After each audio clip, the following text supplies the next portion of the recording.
I welcome everyone to the lecture second for chemical reactions and equations. आज हम लोगों का सेकंड लेक्चर है केमिकल रिएक्शन एंड इक्वेशंस का। आज का डेट 25 सितंबर है एंड पिछली क्लास में हम लोगों ने रिएक्शंस की बहुत बेसिक से डेफिनेशंस के बारे में बात की थी। बहुत ही बेसिक सी चर्चा की थी हमने। लास्ट टर्न पे हम लोगों ने देखा था कि केमिकल रिएक्शन क्या होता है, केमिकल इक्वेशन क्या होता है और केमिकल चेंज क्या होता है। ठीक है, तो अभी मैं उस चीज़ को रिवाइज कर देता हूँ।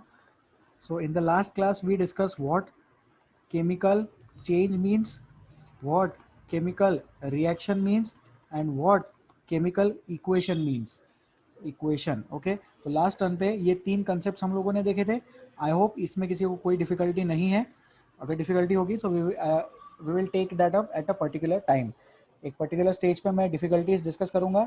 अभी आप लोगों को सिर्फ लेक्चर सुनना है, नोटबुक में नोट्स लिखने हैं और क्लास में ध्यान देना है और वीडियो की तरफ भी ध्यान देना है। Okay, so chemical change, chemical equation and chemical reaction, ये तीन पार्ट्स होते हैं। केमिकल चेंज मतलब कोई भी प्रोसेस जिसमें केमिकल चेंज होता है और उसके रिगार्डिंग कुछ पैरामीटर्स हमें बताए गए थे। There were some parameters which were mentioned with respect to the chemical change. ठीक है, फिर जो केमिकल चेंजेस को हम इक्वेशन के फॉर्मेट में लिख सकते हैं, LHS RHS लिख सकते हैं, बीच में एक एरो बना सकते हैं, we can form a particular arrow. we have some substances on the left hand side, we have some substances on the right hand side। उस चीज को हम केमिकल इक्वेशन बोलेंगे एंड केमिकल इक्वेशन लिखा जाता है केमिकल रिएक्शंस के लिए। तो रिएक्शन और इक्वेशन एक्चुअली कंसेप्ट सेम ही है, बट इक्वेशन में एरो होता है, सब्सटेंसेस उनके सिंबल्स के टर्म्स में लिखे होते हैं। Chemical reaction is more of a word equation. Magnesium reacts with oxygen to give magnesium oxide, ये हो गया chemical reaction. And Mg+O2 gives MgO, ये हो गया केमिकल इक्वेशन। और फिर उस केमिकल इक्वेशन में और एक कंसेप्ट होता है जिसको हम बोलते हैं balancing. Okay, so balancing is a part of chemical equations.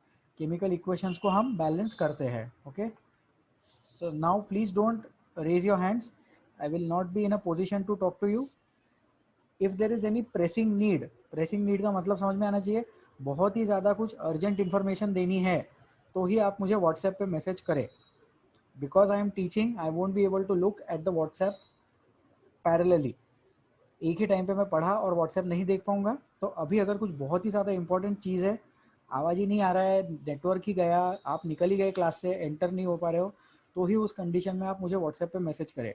I will teach for some time about half the lecture and after that I will take up difficulties. उसमें आप व्हाट्सएप पे डाउट्स पूछ सकते हैं। I will be reading your doubt, I will be reading your difficulty from the WhatsApp chats and then I will be explaining it in the class। Okay, please follow these instructions and thanking you in advance for following the instructions। तो हम लोगों ने ये चीज़ discuss कर लिया, chemical equation क्या होता है, केमिकल रिएक्शन क्या होता है एंड केमिकल चेंज क्या होता है। तो दो टाइप के चेंजेस होते हैं, physical change and chemical change. Okay, and chemical changes are represented with respect to chemical reactions.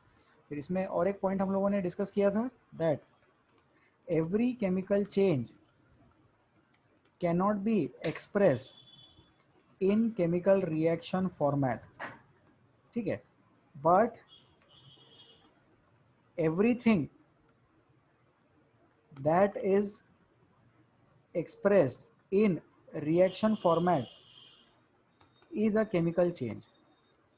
ठीक है, तो दुनिया में जो कुछ भी हम केमिकल चेंज देखते हैं, ज़रूरी नहीं कि हम उसको केमिकल रिएक्शन के तौर पे लिख पाए, ज़रूरी नहीं कि हम उसको केमिकल रिएक्शन बना पाए। जैसे preparation of tea, it is not necessary that you will be able to formulate a proper chemical reaction for the same. Okay, but जो चीज़ों के लिए हम केमिकल रिएक्शन लिख सकते हैं वो डेफिनेटली केमिकल चेंज होगा। सो इसमें हम एक पॉइंट यहाँ पर समझे, that every reaction is a chemical change but every chemical change cannot be written in terms of reaction। उसको लिख सकते हैं लेकिन हमारे लेवल पे हम नहीं लिख पाएंगे। Okay, so this is another concept which we have already discussed in the previous class in the lecture 1। सो अब थोड़ा सा रिवीजन कर लेते हैं।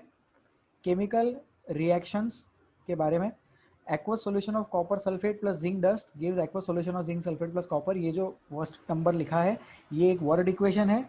वर्ड इक्वेशन को हम क्या बोलते हैं? वर्ड इक्वेशन को केमिकल रिएक्शन बोल सकते हैं, ठीक है। एंड ये जो इक्वेशन है जिसमें हमने एलिमेंट्स के और कंपाउंड्स के सिंबल्स लिखे हैं तो उसको हम केमिकल इक्वेशन बोलेंगे, ठीक है। तो मैं यहाँ पे लिख देता हूँ, please follow everyone.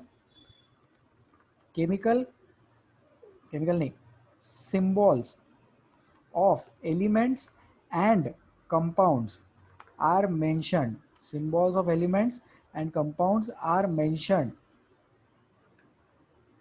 in chemical equation. तो केमिकल इक्वेशन लिखने के लिए आपको पता होना चाहिए कि जिंक सल्फेट क्या होता है।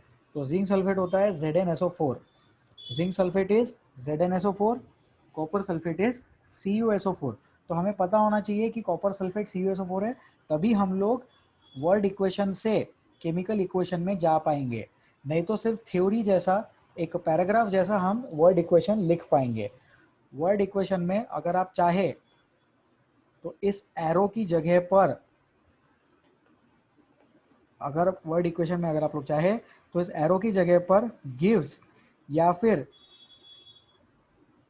प्रोड्यूसेस या फिर फॉर्म्स, ये वर्ड भी यूज कर सकते हैं। तो सोचो वर्ड इक्वेशन कैसा लिखेंगे? Aqueous solution of copper sulphate plus zinc dust gives aqueous solution of zinc sulphate plus copper, या फिर इट प्रोड्यूसेस या फिर it forms aqueous solution of zinc sulphate plus copper. लेकिन वर्ड केमिकल रिएक्शन में, जो chemical reaction है जिसको अपन condense form भी बोलते हैं, उसमें ये एरो ऐसा ही लिखना पड़ेगा और हमें सिंबल्स के टर्म्स में लिखना पड़ेगा। State of the substances can be mentioned. Phase मतलब क्या सर? फेज मतलब either it will be solid और इट विल बी लिक्विड और इट विल बी गैसेस। इसके अलावा भी स्टेट्स ऑफ मैटर होते हैं, आई एम श्योर आप लोगों को पढ़ाया गया है, बट उसके बारे में हम अभी डील नहीं करते बिकॉज जो केमिकल रिएक्शंस हम डील करते हैं वो नॉर्मल कंडीशंस में डील करते हैं। So Bose Einstein condensate and plasma are special conditions for phase. those two are specialized states which are not observed in regular conditions। तो जितनी भी हम रिएक्शंस के बारे में बात करेंगे वो सारी रिएक्शंस नॉर्मल कंडीशंस में होंगी and the state of these reactions can be mentioned as solid, liquid और गैस। इसके अलावा अपन और क्या मेंशन कर सकते हैं? इसके अलावा अपन AQ भी मेंशन कर सकते हैं विच इज एक्वस। तो अगर वाटर में कोई चीज़ डिसॉल्व करके रखी है अपन ने तो उसको एक्वस ऐसा लिख सकते हैं, ठीक है। The proper name of water, actually उसको आयुपैक नेम बोलते हैं। जिन लोगों को आयुपैक पता है वो आयुपैक समझे इस चीज़ को। बाकी लोग जैसे प्रॉपर सुन लो, ऑर्गेनिक केमिस्ट्री में IUPAC पढ़ाते हैं। प्रॉपर की जगह मैं ब्रैकेट में लिख भी देता हूँ, इसको IUPAC बोलते हैं, आयुपैक नॉमेनक्लेचर सिस्टम। ऑर्गेनिक में पढ़ेंगे अपन इस चीज़ को। एक सिस्टम होता है नाम लिखने का, तो वाटर का नाम एक्वा है, ठीक है। जैसे एक्वा प्यूरिफायर बोलते हैं ना अपन, water filter aqua. So aqua means water, the आयुपैक name of water is aqua. तो हम एक्वस भी लिख सकते हैं। Okay, so this is very easy, this was already discuss in previous class. Yes, one more thing, very important thing, दो type की reactions होती है as such, chemical reactions and nuclear reactions, बराबर। तो केमिकल रिएक्शंस होती है और दूसरी टाइप भी और एक फॉर्मेट होता है न्यूक्लियर रिएक्शंस का होता है। Nuclear reactions, nuclear reactions deal with, nuclear reaction किससे डील करते हैं? Nuclear reactions deal with the changes in the nucleus and chemical reactions deal with reactions deal with the changes in the extra nuclear region। तो ये चीज़ अपने को पता होना चाहिए कि दो टाइप की चीज़ें होती है, एक होता है केमिकल रिएक्शन सादा वाला जो अपन पढ़ रहे हैं, और उसके अलावा और एक होता है न्यूक्लियर रिएक्शन। आपने नाम सुना ही होगा, रेडियो एक्टिविटी, ये टर्म भी आप लोगों ने सुना होगा। नहीं भी सुना है तो भी कोई बात नहीं, इतना तो हमें पता है कि जो एटम रहता है उसका एटम का एक न्यूक्लियस रहता है और बहुत सारे ऑर्बिट्स रहते हैं, एक ऑर्बिट, दो ऑर्बिट, तीन ऑर्बिट, डिपेंड करेगा। वो अपन ने पीरियोडिक टेबल में भी डिस्कस किया था, बराबर। तो जो भी चीज़ें, जो भी चेंजेस, ये सर्कल इमेजिन कर लेंगे अपन, ठीक है। जो भी चेंजेस आउटर मोस्ट ऑर्बिट में हो रहे हैं वो चेंजेस केमिकल रिएक्शंस में डील करते हैं, एंड जो भी चेंजेस, जो भी प्रोसेस न्यूक्लियस के अंदर हो रहा है उसको अपन न्यूक्लियर रिएक्शंस में पढ़ते हैं। 11th-12th में रेडियो एक्टिविटी पढ़ाया जाता है, न्यूक्लियर रिएक्शंस, न्यूक्लियर केमिस्ट्री पढ़ते हैं। 11th-12th में केमिकल रिएक्शंस भी पढ़ते हैं, बट हमें अभी केमिकल रिएक्शंस का इंट्रोडक्शन समझना है। Okay, so we have two types of chemical changes और two types of processes, chemical reactions and nuclear reactions. So this is also an important point which I wanted to discuss with you. ठीक है, unfortunately मैं अभी doubts नहीं ले पाऊंगा, but after 45 minutes of the lecture time I will be taking your difficulties. आप starting से and तक पूरे लेक्चर में कहीं भी डाउट्स पूछ सकते हैं। तो अगर अभी किसी को कोई डाउट है तो वो नोटबुक में लिख कर रख सकते हैं। Please write down your difficulties, एकदम शॉर्ट में, सर ये नहीं समझा, ये बता दो, ये चीज़ फिर से बता दो, तो आप उसको लिख सकते हैं। ऐसे स्लाइड का हेडिंग लिखना और उसमें छोटा सा डाउट लिख लेना। 45 मिनट्स 50 मिनट्स पढ़ाने के बाद I will take your difficulties. Okay, तो इसमें आई डोंट थिंक कि इसमें कोई डाउट होगा, because it's very easy. Nuclear reactions nucleus के अंदर, केमिकल रिएक्शंस न्यूक्लियस के बाहर, इलेक्ट्रॉन्स के रिस्पेक्ट में केमिकल रिएक्शन, न्यूक्लियस के रिस्पेक्ट में nuclear reactions. You may want to write this down, आप लोग इसको लिख लें। आप लोग लिखना चाहेंगे इस चीज़ को। केमिकल रिएक्शंस जो है वो एक्स्ट्रा न्यूक्लियर रीजन में होते हैं, एंड न्यूक्लियर रिएक्शंस जो है वो न्यूक्लियस के अंदर होते हैं, जिसको हम रेडियो एक्टिविटी में भी पढ़ते हैं। Okay, so I think this is okay, this is sufficient. Please write this down.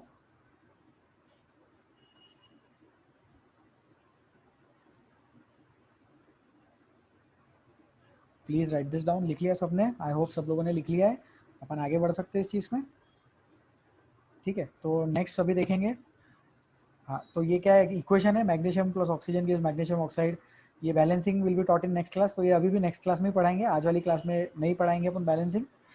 थोड़ा प्रैक्टिस वाला टॉपिक है, तो उसमें अपन थोड़ा प्रैक्टिस करवा के लेंगे। Okay, so M G plus O two gives M G O. ठीक है, जिन लोगों को पता है बैलेंसिंग वो ऐसे बैलेंस कर सकते हैं, ऐसा कोई बहुत ज़्यादा रॉकेट साइंस नहीं है, but we will be discussing this, don't worry if you don't know what balancing is.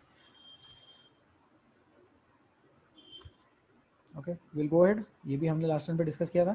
Now there are some types of reactions, so combination, decomposition, displacement, double displacement. इसके अलावा exothermic, endothermic, oxidation, reduction and redox reactions. So all this we have to cover in today's class. I know that we have discussed first and second point in the previous class, but still I would like to go over it again. Okay, तो ये अपने को discuss करना है। Combination reaction, combination reaction में क्या होता है, चीज़ें कंबाइन होती है। चीज़ें अगर कंबाइन हो रही है तो अपन उसको कैसे लिख सकते हैं, ए प्लस लिखेंगे, आई नहीं लिखेंगे, ए प्लस बी गिव्स सी। तो यहाँ अपन लिख सकते हैं number of products, number of products is less than number of reactants. तो उस चीज़ को बोलते हैं कॉम्बिनेशन। कॉम्बिनेशन का मतलब क्या, प्रोडक्ट्स की संख्या रिएक्टेंट्स की संख्या से कम है। If the quantity of products, if the number of products is less than the number of reactants, then it is combination reaction. Okay, second point लिखना चाहेंगे अपन अभी, इसमें P लिख देते हैं। P gives Q plus R। तो इसमें क्या देखने को मिल रहा है, इसमें हमें देखने को मिल रहा है number of products is more than number of reactants.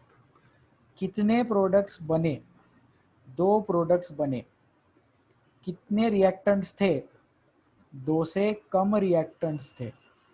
Reactants कम थे, प्रोडक्ट्स ज़्यादा थे, चीज़ें डिकम्पोज हो गई, टूट के गिर गई। टूटने से ज़्यादा चीज़ें बनती है। एक चीज़ को टुकड़े करते हैं तो 2 या 3 या 4 टुकड़े मिलते हैं। So decomposition reaction, it means breaking off something. P molecule या P compound is broken into 2 different substances, and those 2 different substances are Q and R. P is a compound or it is a substance which is broken into 2 different substances, and therefore Q and R are formed. So I hope this is easy. अगला बताना चाहूँगा मैं यहीं पे बता देते, फिर आप लोग इसका स्क्रीनशॉट ले सकते हैं, लिख के रख सकते हैं, काम आएगा। Displacement reaction AB plus C gives CB plus A. AB plus C gives CB plus A. तो यहाँ क्या हो रहा है डिस्प्लेसमेंट रिएक्शन में, ये डिकम्पोजिशन हो गया अपना, बढ़िया। डिस्प्लेसमेंट रिएक्शन में C ने A को धक्का दिया और खुद B के साथ जाके लग गया और A को बाहर निकाल दिया। C ने A को धक्का दिया और A अलग निकल गया, सो CB बन गया, विच मीन्स इसमें अपन लिख सकते हैं C has displaced A from its position. Now C forms a compound with B, that is, ऐसे लिखते हैं, that is CB. C ने A को धक्का दिया और B के साथ जाके लग गया और C ने अब B के साथ कंपाउंड बना लिया, that is CB. तो यहाँ पे CB कंपाउंड बन चुका है। इसमें एक इंटरेस्टिंग चीज, आपने CB क्यों लिखा सर, आप BCB तो लिख सकते थे, आपने CB क्यों लिखा? क्योंकि जो B है वो नॉन मेटल है। सोचो, अपन कभी भी नाम लिखते तो हमेशा, मतलब most of the time, 99.99% of the times name is written in the format of metal non metal. ठीक है, तो अपन नेम का फॉर्मेट हमेशा मेटल नॉन मेटल लिखते हैं, यहाँ पे लिखते हैं मेटल और उसके बाद में अपन लिखते हैं नॉन मेटल। तो जो A और C है ओरिजिनली वो A और C मेटल्स है और B जो है वो नॉन मेटल है। अपन ऐसा बोलते भी है डिस्प्लेसमेंट रिएक्शन में, C has displaced A from its salt solution with B. C has displaced from its salt solution. Salt solution बोला मतलब समझ में आ जाना चाहिए, पहली वाली चीज मेटल है और दूसरी वाली चीज नॉन मेटल है। तो जब कंपाउंड बनेगा, जब रिएक्शन खत्म हो जाएगी, तो फाइनल प्रोडक्ट में भी पहले मेटल लिखना और बाद में नॉन मेटल लिखना। तो ये वाला एक इंपॉर्टेंट पॉइंट है, मैं चाहता हूँ कि जनता इसको याद रखे। अब कुछ लोग बोल रहे होंगे सर 2-4 एग्जाम्पल दे दो यार, अगर एग्जाम्पल दे दोगे तो थोड़ा और अच्छे से समझ में आएगा। तो अपन इसके एग्जाम्पल्स भी डिस्कस करेंगे अभी, ठीक है। So I have discussed displacement reaction, okay. उसके बाद अपन आगे बढ़ेंगे and we will discuss double displacement reaction. तो डबल डिस्प्लेसमेंट रिएक्शन और भी इजी, डिस्प्लेसमेंट जैसा ही है, लेकिन अब उसमें दो चीज़ें हैं, AB नहीं, ABCD नहीं लेते, PQRS लेते, PQ प्लस RS गिव्स, अब ध्यान से देखना, P और R मेटल है तो अपन PS लिखेंगे और RQ लिखेंगे। जो पहले था वो पहले लिखेंगे, जो बाद में था वो बाद में लिखेंगे। लाइक R पहले था ना, तो इधर भी R पहले लिखा अपन ने, इधर P पहले था, अलग कलर ले लेते, ठीक है, इधर P पहले था तो इधर भी अपन P पहले लिख देंगे। तो जो मैंने अंडरलाइन की है वो मेटल्स है और जो कुछ भी अंडरलाइन नहीं की है वो नॉन मेटल वाली चीज है। So double displacement reaction, underlined things are metals always, जरूरी है डबल डिस्प्लेसमेंट में आयोनिक कंपाउंड ही रहेगा हमेशा। आयोनिक कंपाउंड्स में, डबल डिस्प्लेसमेंट वाली रिएक्शंस में अपन आयोनिक कंपाउंड्स के बारे में ही बात करेंगे, ठीक है। फिर बड़ी ऑब्वियस सी चीज है कि डबल डिस्प्लेसमेंट में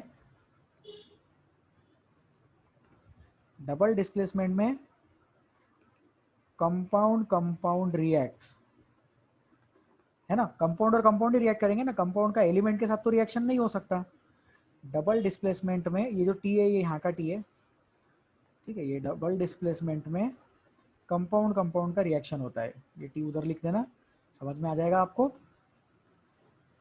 डिस्प्लेसमेंट में क्या होता है, डिस्प्लेसमेंट में कंपाउंड एलिमेंट रिएक्ट्स, तो वो भी कहीं तो भी अपन मेंशन कर देते हैं नीचे अलग से।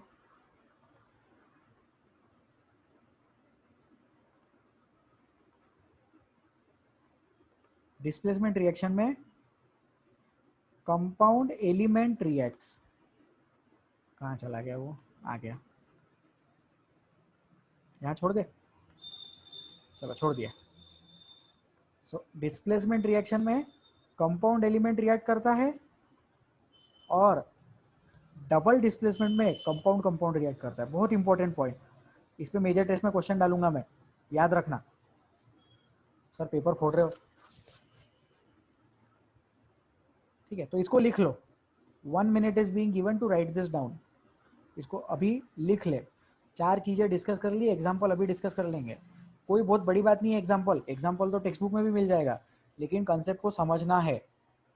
कंसेप्ट समझा दिया अभी, तो please write this down. Everyone should have this point in their notebooks. जनता अगर स्क्रीनशॉट ले रही है तो स्क्रीनशॉट ले लो, लेकिन बाद में लिख लेना, नहीं तो स्क्रीनशॉट ढूंढते रहेंगे।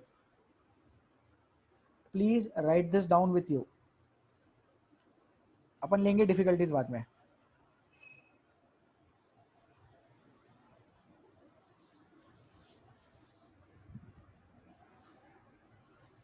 Yes, difficulties will be taken at a later stage. अभी इसको लिख ले। Time is being given to write this down, so please utilize that time.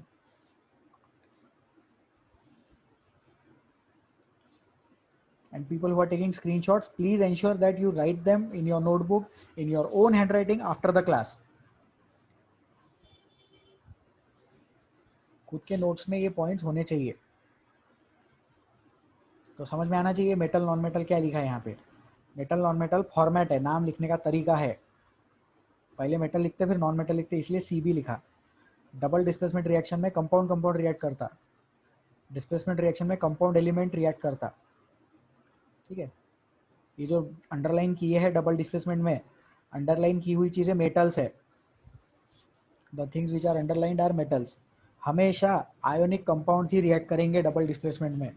पत्थर की लकीर है, लिख लो, गार्ड बांध लो। Only and only ionic compounds will react in double displacement reaction.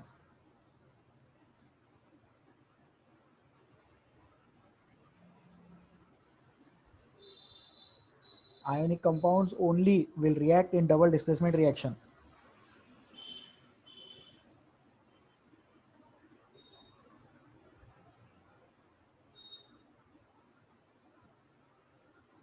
Okay, अब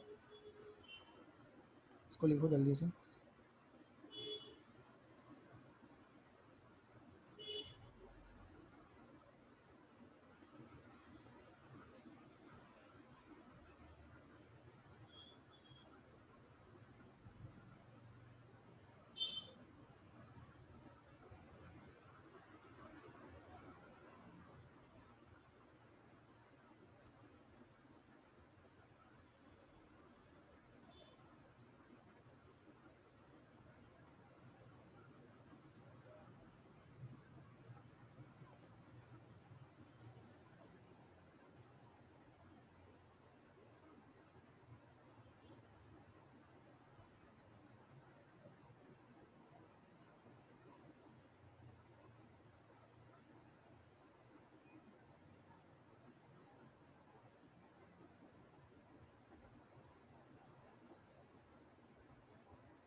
ठीक है, जिन लोगों ने, जो लोग अभी भी लिख रहे हैं, प्लीज़ रेज योर हैंड्स, जिससे मुझे पता चलेगा कि मुझे वेट करना है। जो लोग लिख रहे हैं प्लीज़ रेज योर हैंड्स, और थोड़ा जल्दी लिखे। People who are writing please raise your hands, थोड़ा जल्दी लिखो। I am waiting for all of you. That is fine, take your time and write, लेकिन थोड़ा लिखो उसको जल्दी जल्दी।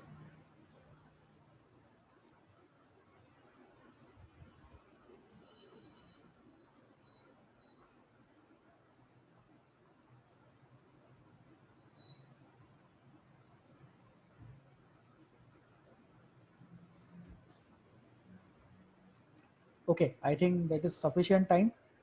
स्क्रीनशॉट ले लो और बचा हुआ घर पे लिख लेना।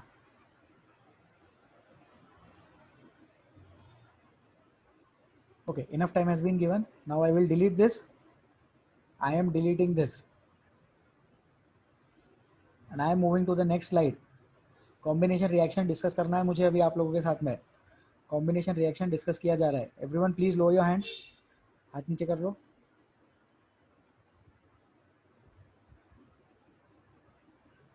So now we are talking about combination reaction. CaO plus H2O gives CaOH whole twice.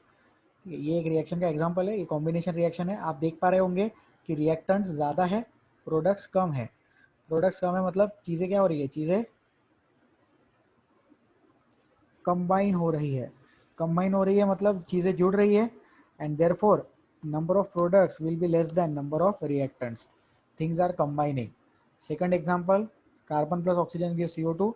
Third example, hydrogen plus oxygen gives water. Okay, so this is very easy. Combination और decomposition हमने last time पे किया भी था discuss. So things are combining here. Number of products is less than the number of reactants. Okay, so this is easy. This is example of combination reaction. Next point, decomposition reaction. चीज़ें टूट रही है, देखो ferrous sulphate है, heat किया टूट गया, ferric oxide SO2 SO3 बहुत सारे प्रोडक्ट्स बन गए। तो इसमें अपन क्या लिखते हैं, थिंग्स आर ब्रेकिंग डाउन। टूट रही है चीज़ें, और नंबर ऑफ प्रोडक्ट्स जो है वो क्या है, number of products number of reactants से ज़्यादा है। More number of products are formed as compare to the reactants. So CaCO3 को हीट करते हैं तो CO प्लस CO2 बनता है। लाइमस्टोन क्विकलाइम है CaO, लाइमस्टोन है CaCO, this is very easy. Sunlight pass करेंगे AgBr से तो Ag और Br2 बनता है। So there is some important interesting concept over here. Generally देखो मैंने बोला है generally, hard and fast rule नहीं है, this is just a general statement. Generally some form of energy will be required for decomposition reaction. Generally कुछ form of energy लगेगा अपने को डिकम्पोजिशन रिएक्शन के लिए। This is because as we are breaking the substance, we are breaking the bonds, we are breaking the chemical bonds. तो होता क्या है, अपन बॉन्ड्स ब्रेक कर रहे हैं, तो जनरली बॉन्ड ब्रेक करने के लिए एनर्जी लगती है, और इसीलिए डिकम्पोजिशन रिएक्शंस जो है उनको कुछ फॉर्मेट में एनर्जी देनी पड़ेगी। तो जैसे यहाँ हीट एनर्जी दे दी, यहाँ हीट एनर्जी दे दी, इधर सनलाइट दे दिया अपन ने, so some form of energy is being provided to the substance. Okay, so इससे अपन कमेंट कर सकते हैं, क्लेम कर सकते हैं कि डिकम्पोजिशन रिएक्शन ऐसे शॉर्ट में लिख देंगे, आर एंडोथर्मिक। बट अगेन मैं ब्रैकेट में जनरली लिखना चाहूँगा। अब यहाँ पे क्या होता है, यहाँ पे एक दुविधा आती है, ठीक है, एक छोटा सा धर्म संकट आता है हमारे केस में। समझे इस चीज़ को। टेक्स्ट बुक में कोई एक पर्टिकुलर चीज़ लिखी होगी, जैसे टेक्स्ट बुक में सपोज फॉर एग्जांपल लिखा होगा decomposition reactions are always endothermic, तो अपन टेक्स्ट बुक के अकॉर्डिंग तो वो लर्न कर लेंगे, एग्जाम में सॉल्व कर लेंगे 10th लेवल पे। बट कंसेप्ट वाइज अगर अपन सोचे तो there are reactions which are decomposition reactions but they are not endothermic. कुछ रीजंस होंगे उस चीज के जिसकी वजह से मैंने ब्रैकेट में जनरली लिखा है। तो एज अ कंसेप्ट हम ये समझे कि डिकम्पोजिशन रिएक्शंस एंडोथर्मिक तो होने चाहिए, but there may be exceptions to this thing, and these exceptions are with proper reasons. ये जो एक्सेप्शंस है ये कुछ पर्टिकुलर रीजंस की वजह से होंगे एक्सेप्शंस, एंड देयरफॉर ब्रैकेट में जनरली लिखा गया है। तो इसको आप एज अ कंसेप्ट याद रखें। स्कूल लेवल एजुकेशन के लिए, स्कूल लेवल एग्जामिनेशंस के लिए जो भी टेक्स्ट बुक में दिया है अपन उसको फॉलो करेंगे। ऐसी दुविधा एक बार और आएगी और वो आज के ही लेक्चर में डिस्कस होगा, ठीक है। कंडीशंस फॉर रिएक्शंस में, रेट ऑफ द रिएक्शन में ये प्रॉब्लम आने वाला है, तो अपन उस चीज़ को वो टाइम पे डिस्कस करेंगे। तो फिलहाल यहाँ पे अपन ये समझे कि चीज़ों को ब्रेक डाउन कर रहे हैं। यहाँ पे छोटा सा स्पेलिंग मिस्टेक हो गया मेरा, इधर मैं ब्रेकिंग डाउन लिख देता हूँ अच्छे से। और प्रोडक्ट्स का संख्या रिएक्टेंट्स की संख्या से ज़्यादा है, the number of products is more than the number of reactants, and generally कुछ ना कुछ फॉर्म ऑफ एनर्जी लगने ही वाला है, लेकिन generally, okay, not a hard and fast rule, because there are many reactions which are decomposition reactions but they are not endothermic. Okay, that depends. तो मैं चाहता हूँ कि लोग ये वाला पॉइंट लिख ले अभी। I want you to write down this point. I am not taking difficulties right now, please cooperate, thank you so much. Difficulties बाद में डिस्कस करेंगे। I will be answering your difficulties, आप लोगों का हर डाउट क्लियर होगा, that is my responsibility. But for the sake of the discipline of the class I have to take some extreme steps. ये point लिख लो, ये पॉइंट लिख लो जल्दी से।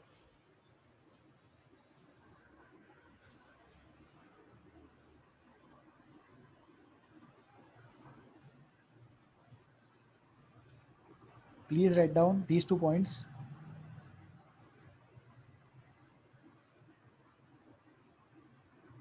Okay, we will move ahead now.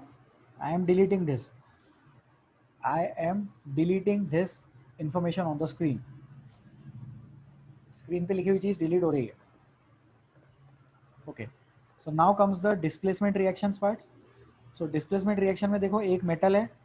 ये बताया ना कंपाउंड प्लस एलिमेंट का फॉर्मेट है. डिस्प्लेसमेंट रिएक्शन में क्या पढ़ा है? कंपाउंड प्लस एलिमेंट, ये फॉर्मेट का रिएक्शन है. Compound plus element gives another compound plus element, बराबर. Of course the things are changing places, obviously तभी तो रिएक्शन हुई. Fe पहले मेटल था, अब उसने कंपाउंड बना लिया. कॉपर पहले कंपाउंड के फॉर्मेट में था, अब वो मेटल बन गया. जिंक के लिए भी वैसे ही, पीबी के लिए भी वैसे ही. आप ये एग्जांपल्स देख सकते हैं. तो यहाँ पे अपन क्या बोलेंगे? In this reaction we will say that, what will you say in this reaction? Fe metal displaces copper from the CuSO4 solution and takes its place compound SO4, FeSO4 is formed.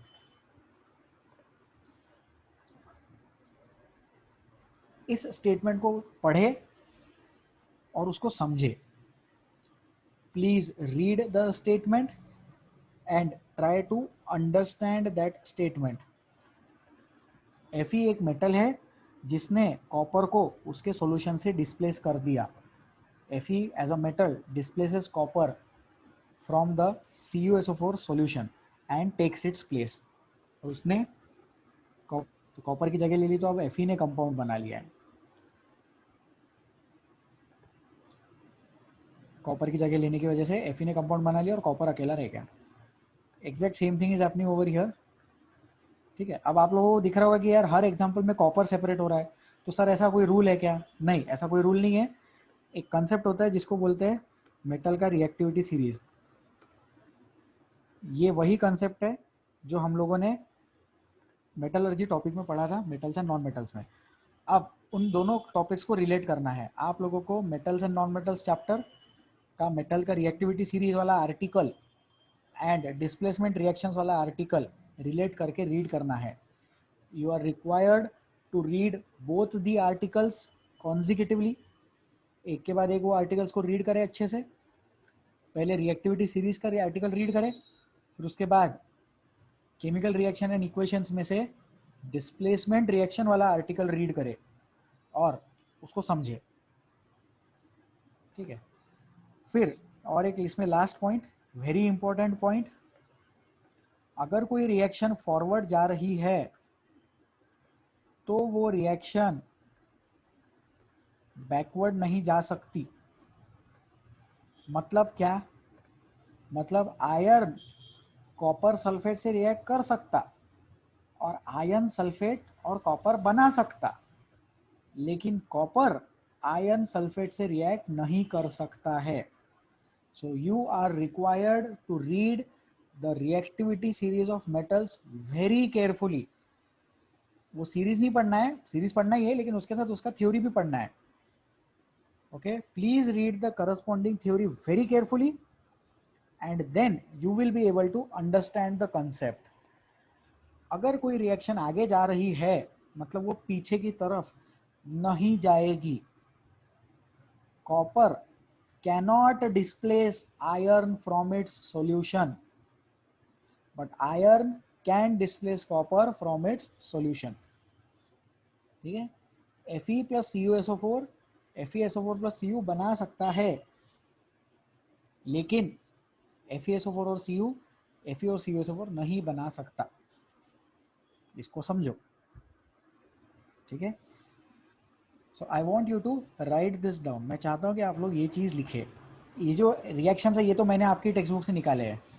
I have copied this from the text book. Okay, but this is some information for you. और ये आप लोग लिख ले. यहाँ पे छोटा सा अपन होमवर्क भी लिख देते.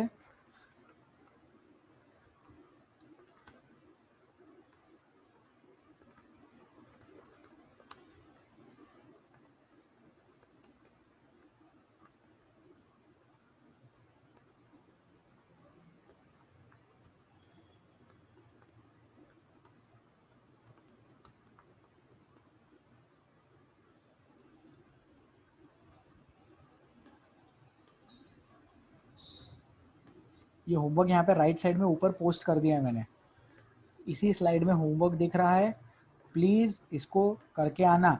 नहीं करेंगे तो रिएक्टिविटी सीरीज वाला कॉन्सेप्ट और डिस्प्लेसमेंट रिएक्शन वाला कॉन्सेप्ट बिल्कुल भी समझ में नहीं आएगा। So it is my sincere and humble request to everyone to please go through this article after the class today. कल की क्लास से पहले 10 मिनट भी नहीं लगेंगे, इतना प्लीज़ पढ़ के आना। Reactivity series metals non metals से और डिस्प्लेसमेंट रिएक्शन इस चैप्टर से रीड करेंगे तो फील गुड फैक्टर आएगा। ठीक है, तो ये होमवर्क करके आएंगे और इसको लिख लो।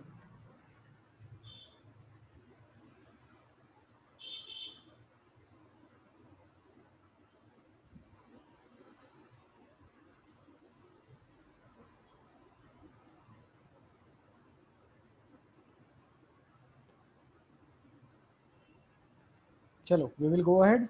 Let us move forward. I am deleting this. I am deleting this. Okay. अब देखते हैं डबल डिस्प्लेसमेंट रिएक्शन। तो डबल डिस्प्लेसमेंट रिएक्शन में बहुत इंटरेस्टिंग केस है, यूनिक एग्जांपल्स होते हैं इसके। सोडियम जो पहले सल्फेट के साथ था वो अब जाके क्लोरीन के साथ बन गया, और बेरियम जो पहले क्लोरीन के साथ था वो जाके सल्फेट के साथ बन गया। तो अब मन में एक डाउट आता है, सर आपने वो बेरियम और सोडियम के टर्म्स में क्यों लिखा? आप SO4 और क्लोरीन के टर्म्स में भी तो लिख सकते थे इस चीज को। बिल्कुल लिख सकते थे, लेकिन ऐसा नहीं लिखते हैं, because we talk about displacement only with respect to the metals. हम डिस्प्लेसमेंट हमेशा, ये ओनली को क्या हो गया, हाँ, हम डिस्प्लेसमेंट हमेशा मेटल्स के रिस्पेक्ट में ही बात करते हैं। ये विथ रिस्पेक्ट टू है, with respect to. We talk about displacement only for metals, only with respect to metals. तो अपन बोलते हैं कि मेटल ने धक्का देके निकाला। ठीक है, ग्रुप्स वहीं पर है और मेटल आते जाते रहते हैं। मेटल्स रिएक्शन करते हैं ग्रुप्स के साथ। Sodium is taking the position of barium and barium is taking the position of sodium. Sodium और बेरियम ने अपनी पोजीशंस एक्सचेंज कर ली है। It is very obvious that this reaction also cannot be conducted बोलेंगे, proceeded बोलेंगे, run बोल देते हैं। This reaction can also cannot be run in backward direction. पीछे के डायरेक्शन में ये रिएक्शन को रन नहीं कर सकते। सर मतलब क्या इसका? It means that BaSO4 will not react with NaCl। BaSO4 और NaCl रिएक्ट नहीं करेंगे, सिर्फ आगे जाती है ये रिएक्शन। सारी डबल डिस्प्लेसमेंट रिएक्शंस ऐसी ही होती है, जो आगे जाता है वो पीछे लौट के नहीं आता है। ऐसी चीज़ों को इरिवर्सिबल रिएक्शंस बोलते हैं। Such things are called as irreversible reactions. Okay, with respect to, WRT मतलब विथ रिस्पेक्ट टू है, पहले भी बताया था क्लास में, ध्यान दिया करो। ठीक है, this is with respect to, मतलब डिस्प्लेसमेंट जो अपन बात करते हैं सिर्फ मेटल्स के लिए बात करते हैं, मेटल्स को इज्जत दे के बात करते हैं। वो वाला रिस्पेक्ट नहीं है। विथ रिस्पेक्ट टू मतलब उसके रेफरेंस में, नॉन मेटल्स के रेफरेंस में नहीं बात करते। और ये एग्जांपल्स होते हैं इरिवर्सिबल रिएक्शन के, जो आगे जाता है वो पीछे नहीं आता है। So it means that BaSO4 will not react with NaCl। पीछे की तरफ वो रिएक्शन प्रोसीड नहीं करेगा। ओके, तो इसको लिख लो, इजी है, इंटरेस्टिंग है, इसको लिख लो। सर फिर ये लर्न करना पड़ेगा क्या? हाँ बिल्कुल लर्न करना पड़ेगा। ठीक है, you will have to remember this. कौन सा मेटल किसको डिस्प्लेस कर सकता है ये तो रिएक्टिविटी सीरीज से पता चल जाता है, लेकिन डबल डिस्प्लेसमेंट के एग्जांपल्स लर्न करने पड़ते हैं। उसकी भी मेथड्स है, अपन डिस्कस करेंगे वो, बट आप लर्न करने की तैयारी में रहे। Okay, so please write this down.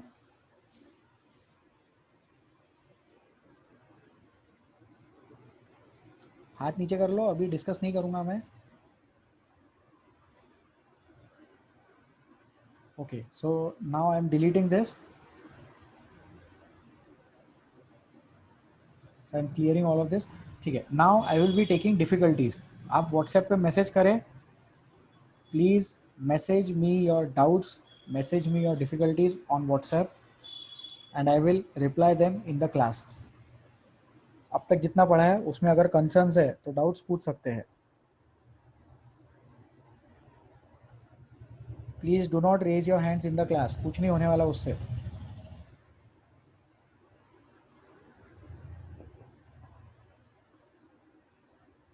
हाँ, एक डाउट आया है, sir can we relate nuclear reactions with exothermic reactions? Can we say that nuclear reactions are a form of exothermic reactions? तो yes, nuclear reactions are majorly exothermic reactions. हमेशा energy release ही होती है, radioactivity में energy release होती है, तो उसको एक्सोथर्मिक अपन बोल सकते हैं, बट ऐसा बोलते नहीं है। The concept of endothermic and exothermic is with respect to only chemical reactions. But अगर अपन वैसा सोचे तो न्यूक्लियर रिएक्शंस में हमेशा एनर्जी रिलीज तो होने ही वाली है, so those can be considered as a type of exothermic reactions. Okay, so Harshal का डाउट था एक्सोथर्मिक रिएक्शंस न्यूक्लियर रिएक्शंस है क्या? हाँ है, बट एक्सोथर्मिक एंडोथर्मिक ये क्लासिफिकेशन सिर्फ केमिकल रिएक्शंस के लिए है, न्यूक्लियर रिएक्शंस के लिए नहीं है। ओके, ठीक है, so I will take another difficulty now. Difficulty के साथ आप आपका नाम भी लिखे, बेटर रहेगा। Sir can you give an example of decomposition reaction which does not require any energy? हाँ, मैंने बोला ना कि जैसे जनरली है, और फिर मैंने, हाँ सर ये जिनका डाउट है वो बोल रहे हैं सर आपने तो बोला अभी बहुत सारी रिएक्शंस है, तो ऐसी कोई एक आधी रिएक्शन का एग्जांपल दो ना। तो मेरा आंसर है मेरे पास अभी एग्जांपल नहीं है, लेकिन मैं लेके आऊँगा। I will provide you with the example of decomposition reaction which does not require any energy. ठीक है, I will do that, but right now I don't have that example with me.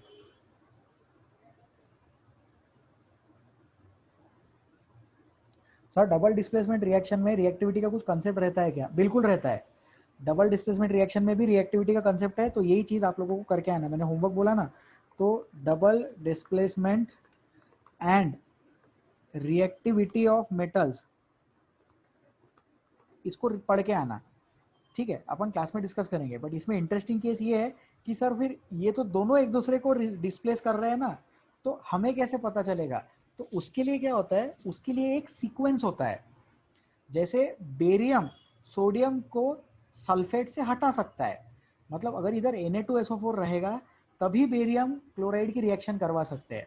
तो यहाँ पे there is an importance given to the non metal species as well. importance is also for the non metal species. इसीलिए तो यहाँ पे, इसीलिए तो double displacement reaction को अपन कंपाउंड कंपाउंड बोलते हैं, कंपाउंड कंपाउंड रिएक्ट्स ऐसा बोलते हैं डबल डिस्प्लेसमेंट में। तो बेरियम का क्लोराइड लेंगे तभी सोडियम के सल्फेट से रिएक्ट करेगा। ऐसा नहीं कि बेरियम का कोई भी कंपाउंड ले लेना और सोडियम का कोई भी कंपाउंड ले लेना तो रिएक्ट कर जाएगा क्या? ठीक है, उसका एक मेथड है। अगर कोई भी कंपाउंड ले लेंगे फिर तो BaSO4 भी NaCl से रिएक्ट करना चाहिए, बराबर है कि नहीं? Give me 1 second. ओके, कोई भी कंपाउंड नहीं चलता, उसके प्रॉपर सीक्वेंस होते हैं, उसके कंपाउंड्स फिक्स होते हैं। तो BaCl2 ही Na2SO4 के साथ रिएक्ट करेगा, not the other way around. Okay, तो ये सौम्य का डाउट था, Saumya Pachpur. Okay, next difficulty, I will try to take care of all your difficulties. Sir are there only 4 types of reactions? Vedant, तो 7 टाइप्स ऑफ रिएक्शंस है actually. Combination, decomposition, displacement, double displacement, फिर इसके बाद exothermic endothermic, और उसके बाद में redox, है ना? तो लाइक रेडॉक्स, एक्सोथर्मिक एंडोथर्मिक, और ये 4 ऐसे मिला के 7 रिएक्शंस के टाइप्स हो गए। बट अपन 4 रिएक्शंस में खुश है। What I am trying to tell you is कि रेडॉक्स रिएक्शन या एंडोथर्मिक और एक्सोथर्मिक रिएक्शन को भी यही 4 में क्लासिफाई कर सकते। Redox can be considered as a double displacement का example, and endothermic and exothermic can also be clubbed with these 4 categories. So essentially there are only 4 categories for classification of reactions. ठीक है sir, can this double displacement reaction be reversed by electrolysis? So no, double displacement reaction cannot be reversed by electrolysis. किनका doubt है ये? अनीश सोनावने का doubt है। तो हाँ ठीक है, डबल डिस्प्लेसमेंट को इलेक्ट्रोलिसिस से भी अपन नहीं कर सकते, उसका रीजन अपन समझे। सोचो, आपने पढ़ा होगा 9th में एसिड बेसिस में, acid plus base give salt plus water. अब एक बार सॉल्ट और वाटर बन गया तो उस सॉल्ट और वाटर के सामने कितना भी सिर फोड़ लो, वो एसिड और बेस वापस नहीं देने वाला। तो इसलिए उस वो जैसा इरिवर्सिबल रिएक्शन है, वैसा डबल डिस्प्लेसमेंट भी इरिवर्सिबल रिएक्शन है। मार्केट से 2 किलो सोडियम सल्फेट लेके आ गए और उसका रिएक्शन कर लिया, तो वो चीज़ खत्म हो गई, यूज हो गई। अब वो 2 किलो Na2SO4 नहीं मिलने वाला, उसका NaCl और BaSO4 बन चुका है। In strict sense this is irreversible reaction, reversible नहीं कर सकते कोई भी मेथड से। हाँ, अभी अगर अपन ऐसा सोचे कि सर वो कटायन कटायन ही अपन सेपरेट कर लेते हैं और फिर बाद में उसको जोड़ देंगे, तो that is a altogether different story. But chemistry के अकॉर्डिंग नहीं कर सकते।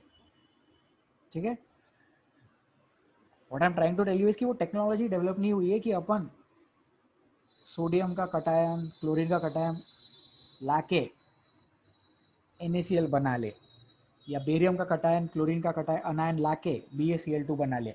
वो टेक्नोलॉजी अभी नहीं है, जब आ जाएगी तब पॉसिबल हो जाएगा।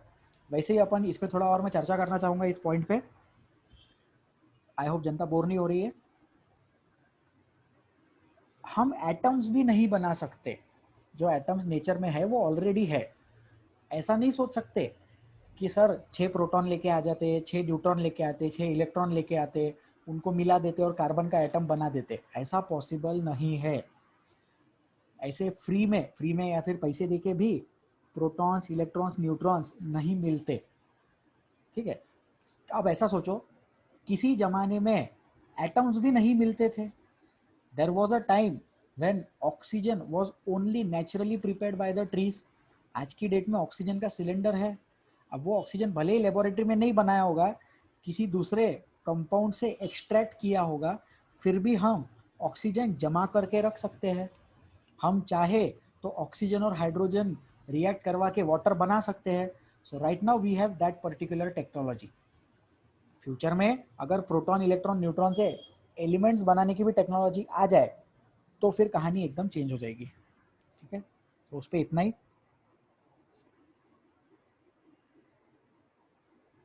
हाँ, और किसी का डाउट है? इनका नाम नहीं पता मुझे।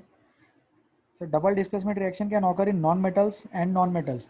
तो नहीं, डबल डिस्प्लेसमेंट नॉन मेटल में नहीं होता है। क्या होता है, डबल डिस्प्लेसमेंट रिएक्शन जो है वो एक्चुअली सॉल्ट्स का रिएक्शन है। एसिड बेसिस सॉल्ट्स अपन टॉपिक पढ़ते हैं 9th में, 10th में भी पढ़ाने वाले हैं। सो एसिड बेसिस सॉल्ट्स जो चैप्टर है उसमें जो सॉल्ट्स होते हैं उसमें डबल डिस्प्लेसमेंट रिएक्शन होता है। और सॉल्ट बनाने के लिए it is necessary that it is a ionic compound. Ionic compound is a necessary condition, and because ionic compound is a necessary condition, it means there should be a metal and there should be a non metal present. अब वो metal या non metal की जगह group हो सकता है। आप ये बोल सकते हो कि सर वो पॉलीवैलेंट आयन वाली चीज ले सकते हैं क्या, जैसे SO4 पॉलीवैलेंट आयन है, poly atomic sorry poly atomic है। ये कैसा, ये मोनो एटॉमिक है। SO4 कैसा पॉली एटॉमिक है। तो वो वाली चीजें लेंगे तो हो जाएगा, but in strict sense it is for ionic compounds and it is only for salts. So double displacement reaction non metal में नहीं कर सकते हैं।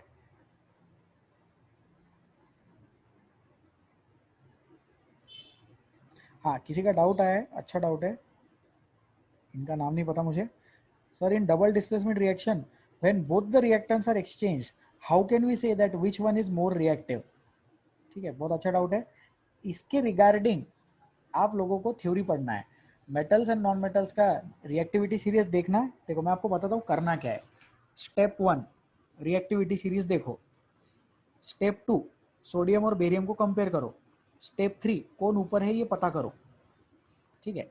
स्टेप 4 वो वाला थ्योरी वाला आर्टिकल पढ़ो, और इधर फर्स्ट चैप्टर में डबल डिस्प्लेसमेंट रिएक्शन वाला आर्टिकल पढ़ो। दिव्यम खेतान का डाउट है, तो डबल डिस्प्लेसमेंट रिएक्शन वाला आर्टिकल पढ़े, एंड पैरेलली उसके बाद में रिएक्टिविटी सीरीज वाला आर्टिकल पढ़ो। इसका आंसर मिल जाएगा। नेक्स्ट टर्म पे अपन ये डिस्कस करने वाले हैं कौन सा ज़्यादा रिएक्टिव है और कौन सा कम रिएक्टिव है। डबल डिस्प्लेसमेंट में पता नहीं चलता है, तो उसके लिए आप पढ़ के आना, फिर डिस्कस करेंगे, ठीक है। Next,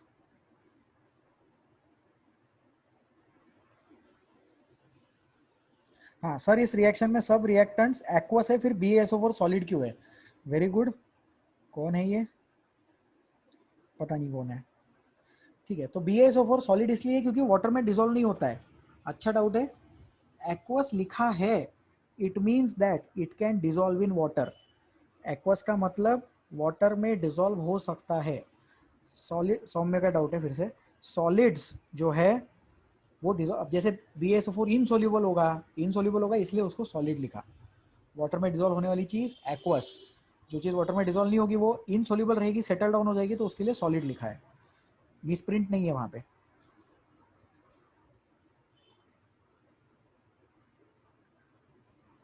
Which type of the 7 reactions is most useful and its application is more in our day to day life? ऐसा बोल नहीं सकते, सारी रिएक्शंस अपन यूज करते हैं। केमिस्ट्री की हर टाइप की रिएक्शन अपन यूज करते हैं। मैक्सिमम रिएक्शंस रेडॉक्स रिएक्शन होती है, ऐसा अपन सोच के चले तो आंसर आ जाएगा। हर्षल का डाउट है कि ये जो 7 टाइप्स आपने बोली या जो 4 टाइप्स आपने बोले, उसमें से सबसे ज़्यादा कौन सी देखने को मिलती है? तो डबल डिस्प्लेसमेंट सबसे ज़्यादा देखने मिलता है, एंड रेडॉक्स रिएक्शन बहुत ज़्यादा काम में आता है। But that does not mean कि बाकी रिएक्शंस नहीं है। फ्यूल कंबशन होता है, कंबशन हुआ, कॉम्बिनेशन हुआ, कार्बन ऑक्सीजन मिलके CO2 बना, है ना। तो सारी रिएक्शंस काम में है, ऐसा कुछ हार्ड एंड फास्ट रूल नहीं है, ठीक है। नेक्स्ट डाउट लेंगे, एक एक करके डाउट लिया जाएगा। ये सर प्लीज टेल मत लिखे, सबको सबको मिलेगा। ये फालतू के डाउट नहीं लेंगे अपन एग्जाम के वक्त, क्या स्ट्रेटेजी है वगैरह। Sir are there any reactions that can be proceeded backwards also? Yes, दो टाइप की रिएक्शंस होती है। Please everyone pay attention. There are 2 types of reactions, reversible and irreversible. Reversible reactions भी बहुत सारी है, इरिवर्सिबल रिएक्शंस भी बहुत सारी है। I will give you an example of reversible reaction. H2 hydrogen, two ठीक से नहीं लिखा, हाइड्रोजन प्लस नाइट्रोजन,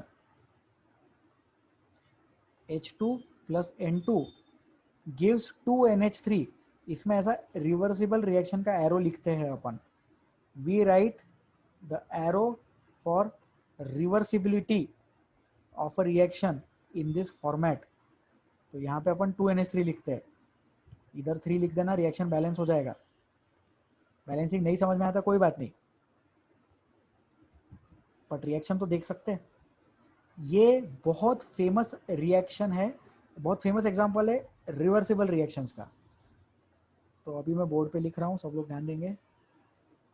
अपन इसको डिलीट कर देते, ये हो गया।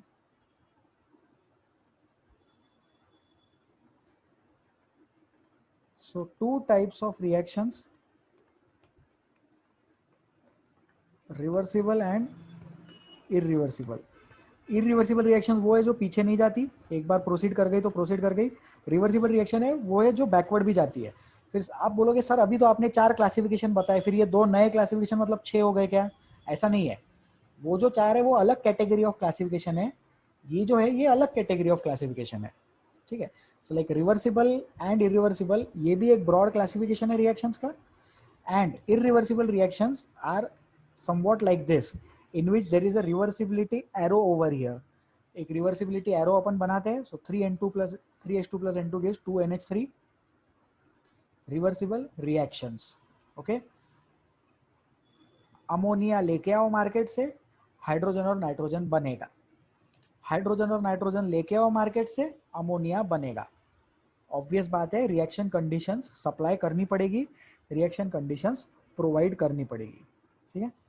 तो ये डाउट बता दिया मैंने कि ऐसी कोई रिएक्शन है क्या जो बैकवर्ड भी जाती है, ठीक है। फिर नेक्स्ट डाउट इनका ये है कि in double displacement reaction how can we determine which metal is more reactive. तो ये आप लोग पढ़ के आएंगे, फिर अपन डिस्कस करेंगे। As both metals are displacing one another, okay. तो ये प्लीज रीड करके आना और अपन ये चीज डिस्कस करेंगे, ठीक है। हाँ, नेक्स्ट डाउट, BaSO4 प्रेसिपिटेट हो रहा है क्या, बोल सकते हैं। In this question BaSO4 is being precipitated, yes.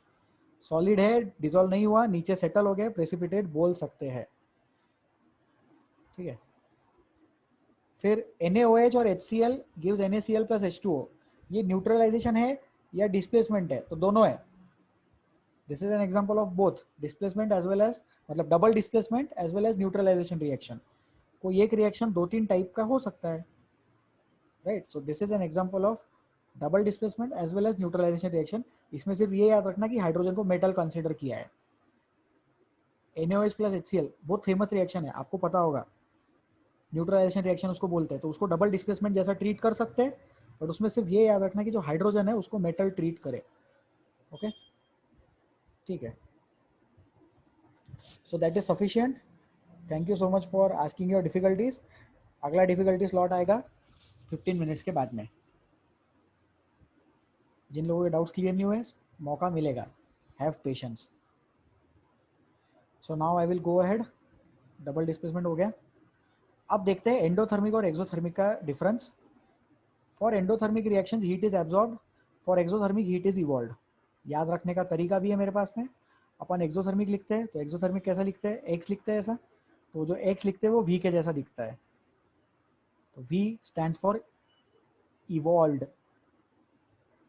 Evolve हो रही है हीट एनर्जी, रिलीज हो रही है हीट एनर्जी, सिस्टम से निकल रही है एनर्जी, ठीक है। यहाँ पे heat is like a reactant and यहाँ पे heat is like a product. जो हीट एनर्जी है वो प्रोडक्ट जैसा है एक्सोथर्मिक में, क्योंकि वो रिलीज हो रहा है, और यहाँ पे वो चीज एब्जॉर्ब हो रही है, ठीक है। Generally increase in temperature favours the rate of reaction and generally decrease in temperature favours the rate of reaction. मतलब एक्सोथर्मिक है, हीट निकल रही है, तो अपन उसको ठंडा वातावरण देंगे, कम टेम्परेचर देंगे, तो वो चीज जल्दी आगे जाएगी, रिएक्शन फॉरवर्ड की तरफ जाएगी। On the other hand endothermic में अगर टेम्परेचर बढ़ाएंगे तो वो चीज़ फॉरवर्ड की तरफ जाएगी। फिर वही चीज़ यहाँ पे जनरली लिखा है, और जनरली लिखने का कारण क्लास 12 का बहुत बड़ा इंपॉर्टेंट टॉपिक है, 11-12 का थर्मोडायनामिक्स। जब हम थर्मोडायनामिक्स पढ़ लेंगे तो ये जनरली क्यों लिखा है ये समझ में आ जाएगा। तब तक के लिए जुड़े रहे। Increase in temperature favors the rate of the reaction for endothermic, because if we increase the temperature, reaction will try to go in the forward direction. Decrease in temperature increases the rate of the reaction, because if we decrease the temperature, reaction tries to go in the forward direction. तो दोनों में हम forward ले जाना चाहते हैं। Endothermic versus exothermic यहाँ पे डिफरेंस गिवन है, याद रखने का तरीका। एंडो में एब्जॉर्ब होता है, एक्सो में इवॉल्व होता है। इसमें कंफ्यूजन होता है लोगों को, इसलिए यहाँ पे अपन ने छोटा सा ट्रिक के जैसा डेवलप, गलत हो गया कुछ तो भी आ गया नया, तो इसलिए यहाँ पे अपन ने छोटा सा ट्रिक के जैसा डेवलप कर लिया, ओके। एग्जांपल्स देख लो, इधर हीट दिख रहा है, इधर भी हीट दिख रहा है। इधर हीट रिलीज हुआ तो यहाँ पे मैं रिलीज का आर लिख देता हूँ, और ये वाली रिएक्शन में हीट एनर्जी लगी तो मतलब मैं एब्जॉर्ब लिख देता हूँ।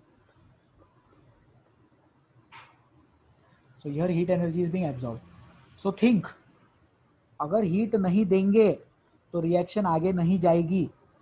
कैल्शियम कार्बोनेट जो मार्बल है या चौक है, जो कुछ भी है, एलोट्रोप से जाने तो जो कुछ भी है, CaCO3 को हीट देंगे तभी वो Ca और CO2 में ब्रेक डाउन होगा। This is also an example of decomposition reaction, बराबर है। This is an example of decomposition reaction. और नीचे वाला जो एग्जाम्पल है वो किसका है, कॉम्बिनेशन रिएक्शन का एग्जाम्पल है नीचे वाला। But again the same thing, this does not mean that all exothermics will be combination and all endothermics will be decomposition, okay. So this is a concept over here. इसमें कुछ लिखने का तो नहीं है, बट ये लिख लो यार, ये लिख लो कि एक्सोथर्मिक मतलब evolve, exothermic means evolve. Okay ठीक है, अब सब लोग क्लास में ध्यान देंगे, बहुत इंपॉर्टेंट एंड बहुत इंटरेस्टिंग चीज बताने वाला हूं मैं। किसी ने लास्ट वन पे शायद डाउट पूछा था मुझे कि सर वो हीट एनर्जी निकली कहाँ से, energy can neither be created nor can be destroyed, बराबर। तो वो हीट एनर्जी जो प्रोड्यूस हुई वो कहाँ से प्रोड्यूस हुई, हीट प्रोडक्ट क्यों है एक्सोथर्मिक में, और एंडोथर्मिक में हीट अगर रिएक्टेंट है तो वो एनर्जी गई कहाँ। ऐसे एनर्जी एकदम से खत्म तो नहीं हो सकती ना कहीं एंडोथर्मिक में हीट चली गई होगी, या एक्सोथर्मिक में जो हीट एनर्जी आ रही है वो कहां से आई, ये किसी का डाउट था। तो is this violating the principle of energy conservation, जिनका ये डाउट था उनका डाउट का मतलब ये था, वो ये पूछना चाह रहे थे कि सर यहां पर क्या एनर्जी कंजर्वेशन का लॉ फेल हो गया। उसका आंसर अपन देखेंगे अभी, नहीं उसका आंसर है कि no, energy conservation law is still valid over here. उसका मैं आपको एग्जांपल बताता हूं। आप लोगों ने सुना होगा latent heat of fusion and latent heat of vaporisation, ठीक है। तो ऐसा है कि जो 100 डिग्री सेल्सियस पे वाटर है और 100 डिग्री सेल्सियस पे स्टीम है, दोनों का टेम्परेचर तो सेम है, दोनों का टेम्परेचर सेम है 100 डिग्री सेल्सियस, बट स्टीम में ज्यादा एनर्जी है, ज्यादा गर्म नहीं है, एनर्जी ज्यादा है, क्योंकि उसमें लेटेंट हीट ऑफ वेपोराइजेशन जमा है। तो वो एनर्जी कहां आई, वो एनर्जी सब्सटेंस को स्टेट चेंज कन्वर्ट करने में यूज हुई, लिक्विड को वेपोराइज करने में एनर्जी लगी, बॉईल करने के लिए एनर्जी लगी, तो वो लेटेंट हीट ऑफ वेपोराइजेशन के फॉर्म में जमा हो गई। तो अगर 100 डिग्री टेम्परेचर वाली स्टीम हाथ पे गिरे तो बर्न हो जाएगा, 100 डिग्री टेम्परेचर वाला पानी हाथ पे गिरे तो सिर्फ चटका लगेगा। 100 डिग्री टेम्परेचर वाली स्टीम में ज़्यादा एनर्जी प्रेजेंट है, तो वहाँ पे एनर्जी कहाँ गई, वो उन मॉलिक्यूल्स में स्टोर्ड है। तो वैसा ही आप यहाँ पर समझे कि कैल्शियम कार्बोनेट में बॉन्ड में कुछ एनर्जी है, और कैल्शियम ऑक्साइड और CO2 के भी बॉन्ड में कुछ एनर्जी है।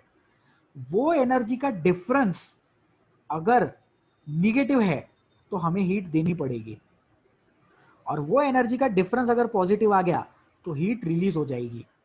तो सोचो यहाँ की बॉन्ड एनर्जीज जो कि एक फिक्स वैल्यू है, तो इसको फिजिक्स में पोटेंशियल जैसा भी ट्रीट करते हैं। आप लोगों ने पोटेंशियल एनर्जी सुना होगा, वो पानी हाइट पे रहता फिर वो गिरता तो उसमें काइनेटिक एनर्जी आती। सर फिर वो काइनेटिक एनर्जी कहाँ से आई, तो पानी हाइट पे था तो उसमें पोटेंशियल था, तो पोटेंशियल एनर्जी के फॉर्म में स्टोर्ड था।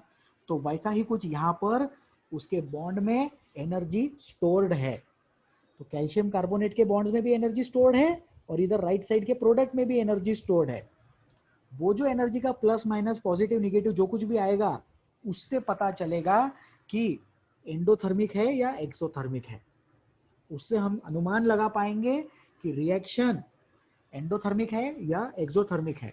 तो एनर्जी प्रोड्यूस नहीं हो रही है, एनर्जी यूटिलाइज भी नहीं हो रही है, utilise in the sense utilise हो रही है लेकिन खत्म नहीं हो गई एनर्जी, एनर्जी मॉलिक्यूल्स में स्टोर्ड है। जैसे 100 डिग्री स्टीम में ज्यादा एनर्जी है और 100 डिग्री सेल्सियस वाटर में कम एनर्जी है, उसी प्रकार यहाँ पर भी एनर्जी स्टोर्ड है, और उससे हम एंडोथर्मिक वर्सेस एक्सोथर्मिक का कंसेप्ट डेवलप करते हैं। सो this is very important concept, and I invite your difficulties regarding endothermic and exothermic.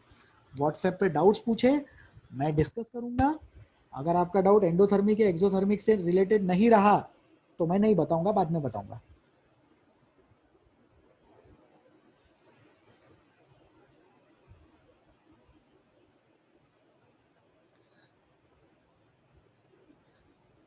Sir, in exothermic reactions, if we decrease the temperature, then heat evolved is less in amount. नहीं, exothermic reaction है, मतलब क्या हो रहा है, heat evolve हो रही है। अब सोचो सिस्टम हीट दे रहा है और अपन भी उसको हीट देंगे तो सिस्टम की इच्छा खत्म हो जाएगी हीट देने की। मतलब एक्सोथर्मिक रिएक्शंस ठंडी जगहों पर अच्छी चलेंगी और एंडोथर्मिक रिएक्शन गर्म जगहों पर अच्छी चलेंगी। सोचो एंडोथर्मिक वाले को हीट की जरूरत है, एंडोथर्मिक वाले को हीट का रिक्वायरमेंट है, तो हीट देंगे तभी ये आगे जाएगा, टेम्परेचर बढ़ाएंगे तो हीट मिलने का चांस है, बराबर। और एक्सोथर्मिक रिएक्शन जो है वो खुद हीट दे रहा है। सोचो, अपन भी हीट दे रहे हैं, रिएक्शन भी हीट दे रहा, अपन भी हीट दे रहे हैं, रिएक्शन भी हीट दे रहा, तो ये रिएक्शन उतना अच्छे से फॉरवर्ड नहीं जाएगा। तो एक्सोथर्मिक में colder temperatures favours exothermic and hotter temperatures favours endothermic. Colder regions favours exothermic and hot regions favour endothermic. सोचो, एनर्जी देनी है तो टेम्परेचर बढ़ाएंगे तो आगे जाएगा, फिर एक्सोथर्मिक में उसका उल्टा हो जाएगा, बराबर। ठीक है, वेदांत कमेंट करेंगे, वेदांत व्हाट्सएप पे रिप्लाई करेंगे मुझे कि आपको समझ में आया क्या।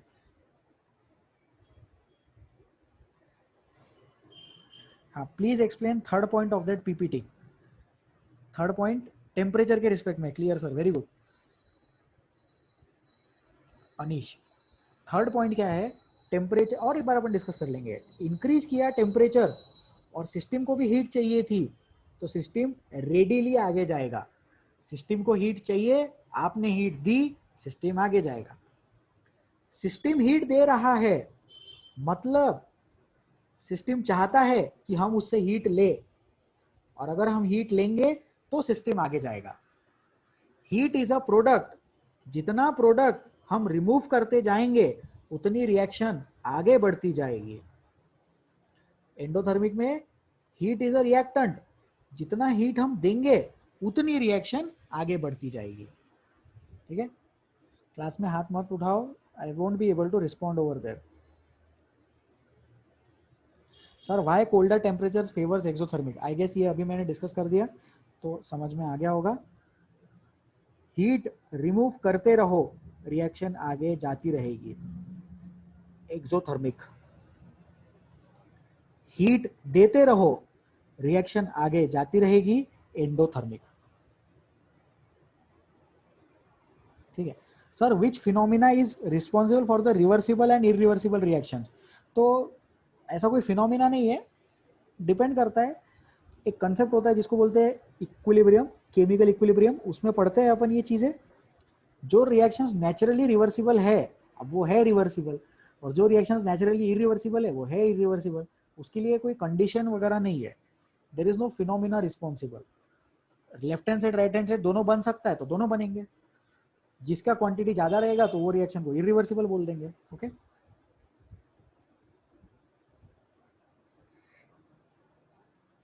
हाँ sir, will in exothermic reaction increase in temperature increase the rate of chemical reaction. Exothermic में टेम्परेचर बढ़ाएंगे तो क्या रेट बढ़ेगा, बिल्कुल सही समझा आपने उदय।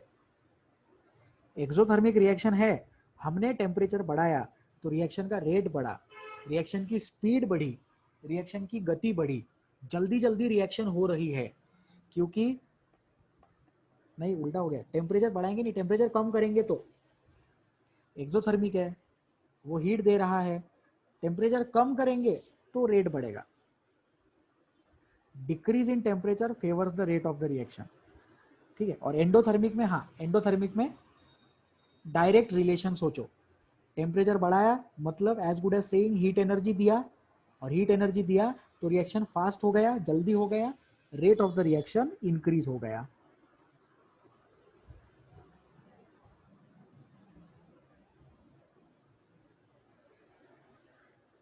ठीक है, ठीक है, so I think exothermic endothermic में हो गया, अभी अपन आगे बढ़ते। I will respond to your all your difficulties, please don't worry. इसको डिलीट करते हैं, एक्सोथर्मिक एंडोथर्मिक हो गया अपना। अब अपन नेक्स्ट आर्टिकल पे जाएंगे, oxidation and reduction, another interesting article. याद करो, जब अपन मेटल्स नॉन मेटल्स पढ़ रहे थे तब मैंने बोला था कि लाइफ में एक टाइम आएगा जब अपन ऑक्सीडेशन रिएक्शन पढ़ेंगे, तो वो टाइम आ गया है। केमिकल रिएक्शन एंड इक्वेशन में हमें ऑक्सीडेशन और रिडक्शन पढ़ना है।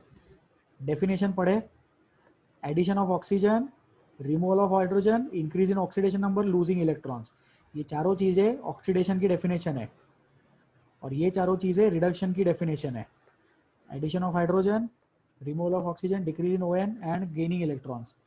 इलेक्ट्रॉन्स अगर गेन करते हैं तो ऑक्सीडेशन नंबर वैसे ही कम होता है, और इलेक्ट्रॉन्स लूज करते हैं तो ऑक्सीडेशन नंबर वैसे ही बढ़ जाता है। तो ये जो सेकेंड, थर्ड और फोर्थ पॉइंट है ये मोर और लेस सेम है।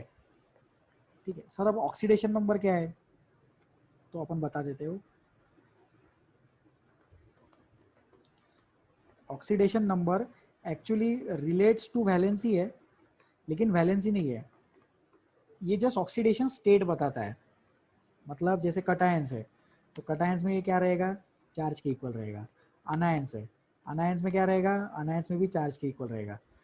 पॉली एटॉमिक आयंस है तो पॉली एटॉमिक आयंस में भी ये क्या रहेगा, चार्ज के इक्वल रहेगा। तो बेसिकली वैलेंसी जैसा है लेकिन वैलेंसी से थोड़ा सा अलग है। तो चार्ज से रिलेट कर लेना, कटायन के लिए जो भी चार्ज है वो उसका ऑक्सीडेशन नंबर है, अनायन के लिए भी जो चार्ज है वही उसका ऑक्सीडेशन नंबर है। ठीक है, फिर कंपाउंड्स के लिए ऑक्सीडेशन नंबर 0 रहता है। ओके, और एटॉमिक फॉर्म्स ऑफ एलिमेंट्स के लिए भी ऑक्सीडेशन नंबर 0 रहता है। तो ये लिख लो आप लोग, ये कहीं है नहीं टेक्स्ट बुक में, ये अलग इन्फॉर्मेशन है आप लोगों के लिए। So please write this down. मैं चाहता हूँ कि जनता इसको लिख ले अच्छे से नोटबुक में। ठीक है, प्लीज राइट दिस डाउन।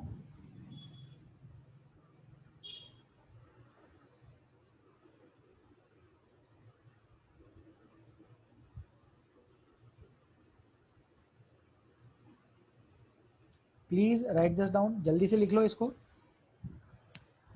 जो पीपीटी का कंटेंट है वो भी और जो अभी लिखा वो भी।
चलो अपन आगे बढ़े, फिर ऑक्सीडेशन पढ़ लेते हैं अभी।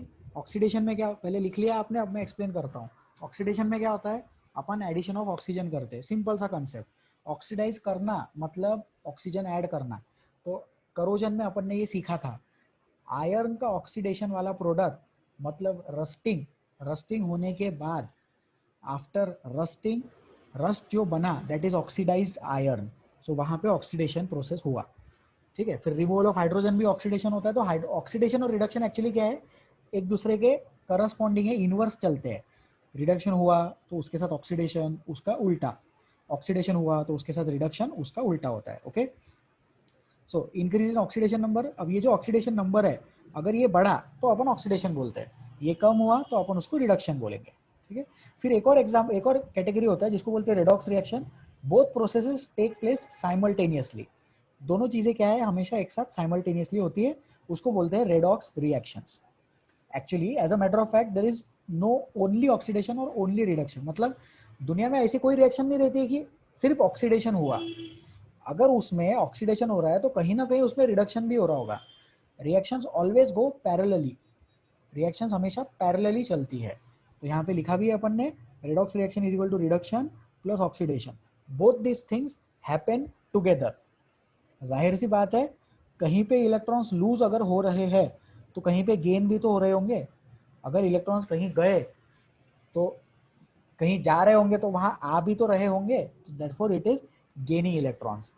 एंड सेम थिंग इनवर्स, अगर कोई गेन कर रहा है तो उसको कोई तो इलेक्ट्रॉन दे के गया होगा, जिसने इलेक्ट्रॉन दिया उसका हुआ ऑक्सीडेशन, और जिसने इलेक्ट्रॉन लिया उसका हुआ रिडक्शन।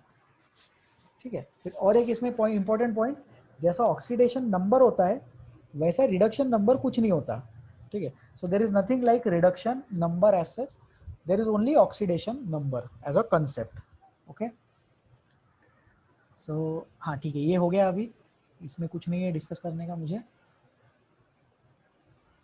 हाँ, अभी ये कुछ एग्जांपल्स है आपके टेक्स्ट बुक से लिए। तो ये देखो, मैग्नीशियम है, ऑक्सीजन से रिएक्ट किया, MgO बन गया।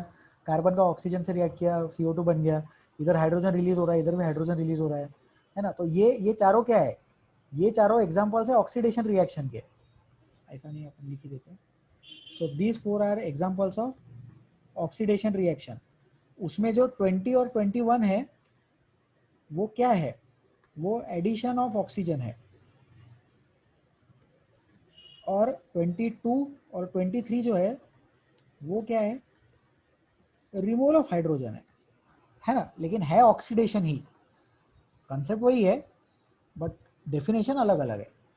The chemical reaction which is a reactant combines with oxygen और loses hydrogen to form product is called oxidation reaction। ये ठीक है, टाइप पास डेफिनेशन है, लर्न कर लेना। इथाइल अल्कोहल का अगर अपन ऑक्सीडेशन करते हैं तो CH3COH बनता है। You have to remember this exam reaction, ये लर्न करना और ये भी लर्न करना। ये रिएजेंट है K2Cr2O7, पोटेशियम परमैग्नेट, पोटेशियम परमैग्नेट H2SO4 के प्रेजेंस में। ओके, फिर अब ये जो है इसको नेसेंट ऑक्सीजन बोलते हैं। Nascent oxygen, freshly prepared oxygen, atomic form, non combined इन O2 फॉर्म। नेसेंट ऑक्सीजन के बारे में समझे। K2Cr2O7 जो है वो ऑक्सीडाइजिंग एजेंट है।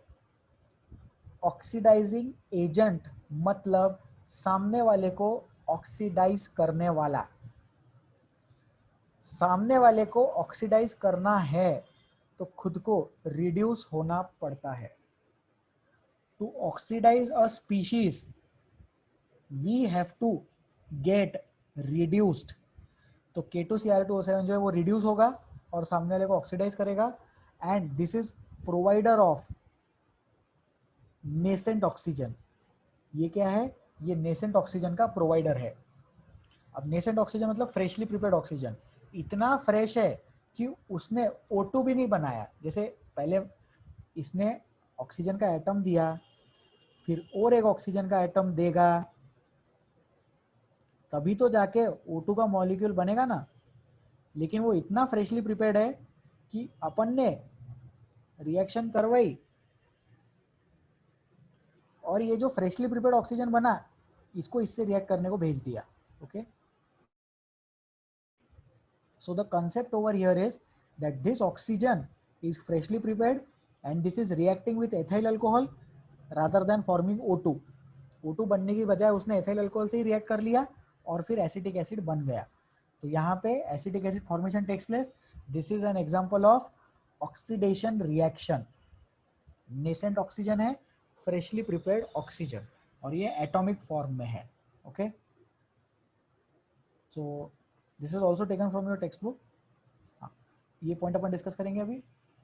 When the positive charge on an atom or an ion decreases or the negative charge on them decreases, when the positive charge increases or the negative charge decreases, it is called oxidation, and when the positive charge decreases or negative charge increases, it is called reduction। बराबर लिखा है। FeO में ये लिख लो आप लोग, आपके पास में लिखा होना चाहिए।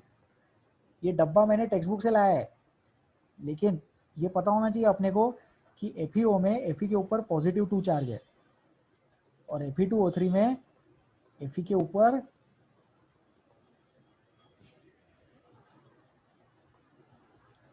Fe3+ चार्ज है। सो Fe charge is 3+ and here Fe charge is 2+, और ये जो है ये मेटल है। तो मेटल में ऑक्सीडेशन नंबर क्या होता है, मेटल में ऑक्सीडेशन नंबर 0 होता है। न्यूट्रल मेटल के लिए ऑक्सीडेशन नंबर जो अपन ऐसा ऊपर लिखते हैं वैलेंसी जैसा, वो 0 होता है। तो इसको आप समझे, increase in oxidation number, oxidation आगे गया तो ऑक्सीडेशन, पीछे आया तो रिडक्शन। फिर FeO से Fe2O3 में गया तो ऑक्सीडेशन, Fe2O3 से FeO में आया तो reduction. So this is the concept of oxidation and reduction together. आगे जाएंगे oxidation because oxidation number is increasing, पीछे जाएंगे reduction because oxidation number is decreasing. ठीक है, सो Fe से बनता है FeO, से बनता है Fe2O3। So this is about reduction and oxidation. ठीक है, so I will delete this. अब हम लोग को क्या करना है, अब हम लोग को डाउट्स पूछने हैं। तो आप लोगों को हाँ इस कंसेप्ट पे डाउट्स पूछने हैं, व्हाट्सएप पे मैसेज करो and I will clear your difficulties. Oxidation reduction की डाउट्स बताएंगे अभी।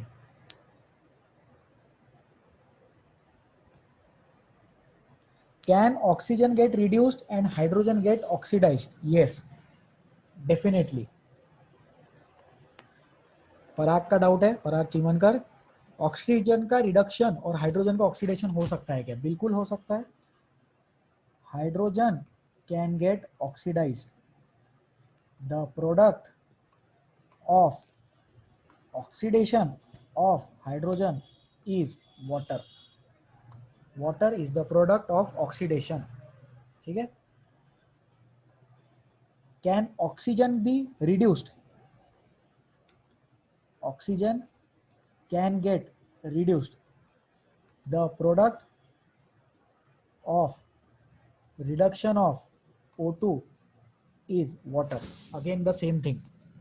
सोचो इस चीज को, ऑक्सीजन जो है वो रिड्यूस करना है, मतलब उसमें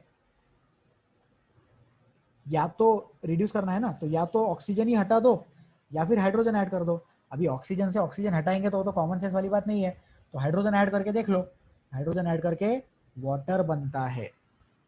अब उल्टा हाइड्रोजन का ऑक्सीडेशन कराना है, ऑक्सीडेशन मतलब रिमूवल ऑफ हाइड्रोजन, तो ये तो कॉमन सेंस वाली बात नहीं है, तो हाइड्रोजन में ऑक्सीजन ऐड करके देखो, तो हाइड्रोजन में ऑक्सीजन ऐड करके वाटर बनता है।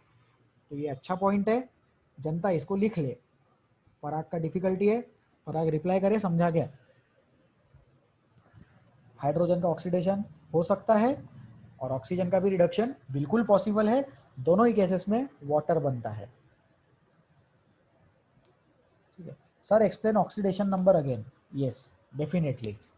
आप ये समझो कि ऑक्सीडेशन, किसका डाउट है ये? सिद्धांत। ऑक्सीडेशन नंबर मतलब वैलेंसी के जैसा है, लेकिन वो एग्जैक्ट वैलेंसी नहीं है, ये होगी पहली बात।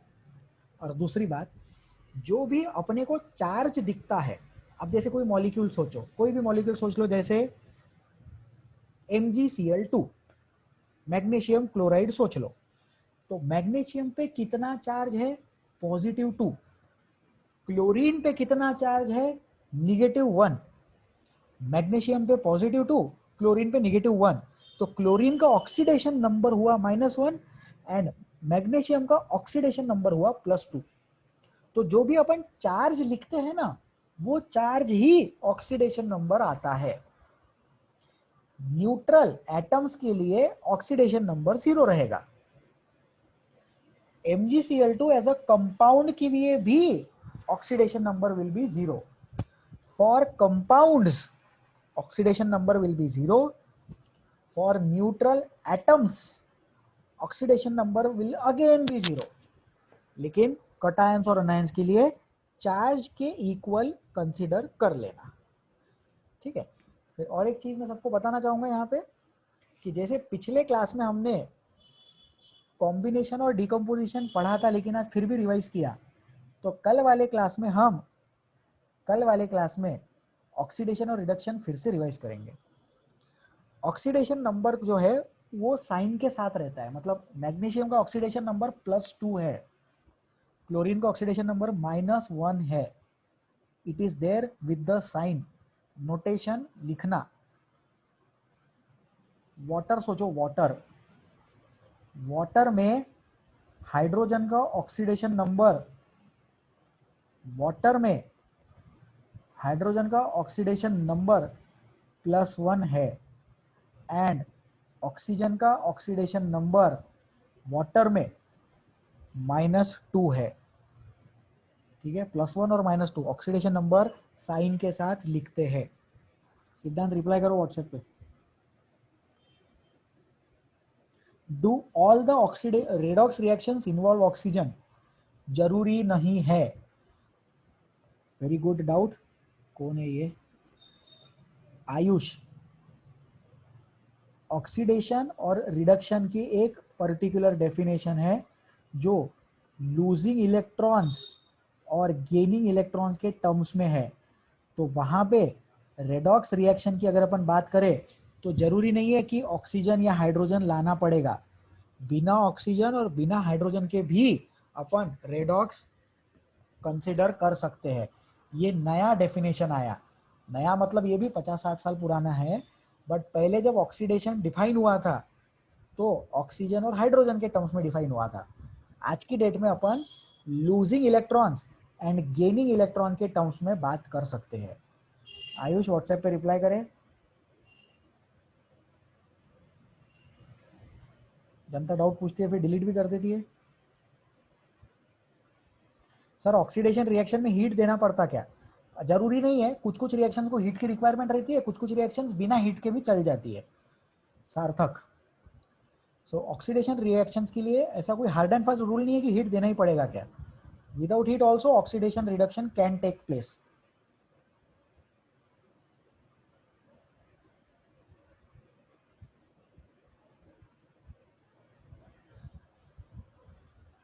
ठीक है। सो हाँ, अभी अपना क्लास का टाइम हो गया है, तो अभी अपन क्या करेंगे, अपन डाउट्स लेंगे। तो जो एंटी सोशल एलिमेंट्स थे वो तो चले गए होंगे, है ना। तो एक दो डाउट्स अपन क्लास में ले लेंगे। Raise your hands if you have difficulties regarding oxidation and reductions. 4 doubts लूंगा मैं। ऑक्सीडेशन और रिडक्शन में डाउट्स है तो आपको क्लास में बोलने का मौका मिलेगा। क्लास का टाइम हो गया है, जिनको जाना है वो लोग जा सकते हैं। Rishabh Agarwal please ask. Sir हमने वो रिएक्शन देखा ethyl alcohol plus potassium plus sir वो वाला रिएक्शन एक बार आपको बिल्कुल बिल्कुल बिल्कुल। हाँ बोलिए सर। सर इसमें ये आपने बोला कि पोटेशियम डाइक्रोमेट नेसेंट ऑक्सीजन दे रहा है। हाँ तो सर उसका स्ट्रक्चर तो चेंज हो रहा है, उसका बॉन्ड तो ब्रेक हो रहा है, तो सर उसको रिएक्टेंट के साइड में क्यों नहीं लिखा, उसको कैटलिस्ट क्यों लिखा? हाँ, नहीं मतलब कैटलिस्ट नहीं लिखा है, वो सिर्फ एरो के नीचे लिखा है। अच्छा, कोई भी चीज एरो के नीचे लिखी है इसका ये मतलब नहीं है कि वो कैटलिस्ट है। रिस्क रिएक्शन को अपन ऐसा पढ़ते हैं, ethyl alcohol converts to acetic acid in presence of K2Cr2O7। अब प्रेजेंस आ गया मतलब वो लेफ्ट हैंड साइड में रिएक्टेंट के साथ लिखेंगे तो भी चलेगा। एरो के नीचे लिखा है does not necessarily mean that it will be catalyst. आप इसको इथाइल अल्कोहल प्लस K2Cr2O7 लिखेंगे और फिर एरो लिखेंगे तो भी करेक्ट होगा। इनफैक्ट वो तो ज्यादा करेक्ट होगा। ठीक है Rishabh. Okay sir, thank you. Okay thank you. Uday please ask. Uday आप बहुत देर से डाउट पूछ रहे थे तो अभी आप पूछ लो इसके रिगार्डिंग, ऑक्सीडेशन रिडक्शन के रिगार्डिंग। आपको पता है कि ऑक्सीडेशन रिडक्शन एग्जांपल हो सकती है रिएक्शंस के। उदय आपकी आवाज नहीं आ रही है, सॉरी, आई एम सॉरी। सार्थक प्लीज आस्क। सर वो K2Cr2O7 वो ऑक्सीडेंट है ना? हाँ, ऑक्सीडाइजिंग एजेंट मतलब ही ऑक्सीडेंट, बराबर। सर तो फिर वो रिएक्शन में पार्ट लेता तो रिएक्शन में कुछ फर्क नहीं पड़ता क्या? पड़ता ना, K2Cr2O7 रिड्यूस हो रहा। इथाइल अल्कोहल को K2Cr2O7 ने ऑक्सीडाइज किया तो K2Cr2O7 खुद रिड्यूस हुआ इस चीज में, वो भी रिएक्ट किया, उसका कोई तो भी नया प्रोडक्ट मिला। आगे है वो, टेक्स्ट बुक में पढ़ना मिलेगा, अपन नेक्स्ट टर्न पे क्लास में स्लाइड्स में लेंगे। ओके सार्थक। Yes sir. Okay thank you. Anish please ask. Sir वो CH3 का जो बॉन्ड है वो CH2 डबल बॉन्ड CH2 कैसे हो रहा? रिडक्शन हुआ ना। अरे कोई रिएक्शन कराई यहाँ पे जिससे हाइड्रोजन अपन ने रिमूव कराए।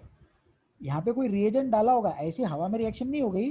कोई रिएक्शन में रिएजेंट डाला जो हाइड्रोजन को लेके चला गया। हाइड्रोजन ले जाने की वजह से वहां पे double bond formation takes place. तो अपन ने कौन सा सब्सटेंस डाला होगा? अपन ने रिड्यूसिंग एजेंट डाला होगा। रिड्यूसिंग एजेंट की वजह से हाइड्रोजन गेट्स रिमूव्ड। है ना। रिड्यूसिंग एजेंट क्या करेगा, सामने वाली चीज को रिड्यूस करेगा, और रिड्यूसिंग एजेंट खुद ऑक्सीडाइज हो जाएगा। सॉरी, यहाँ पे हमने ऑक्सीडाइजिंग एजेंट डाला, सॉरी, ये जो एग्जांपल है ये ऑक्सीडेशन के है, तो हम हाइड्रोजन को हटाना चाहते हैं, तो we have introduced oxidizing agent. Oxidizing agent की वजह से वो हाइड्रोजन चले गए। ओके अनीश। Yes sir. और सर ऑक्सीडेशन आयंस मतलब आयंस का ही होता ना? हाँ मतलब इसे, हाँ बराबर, इसेंशियली अपन आयंस की बात करते हैं, कटायन अनायन के टर्म्स में बात करेंगे। करेक्ट है। इलेक्ट्रॉन्स का लेन देन, इलेक्ट्रॉन्स का आना जाना, gain and loss of electrons हमेशा कटायन और अनायन के टर्म्स में ही अपन बात करते हैं, तो आयंस के लिए बात करेंगे। Very good. Yes sir. ठीक है, गुड। तनय पूछिए।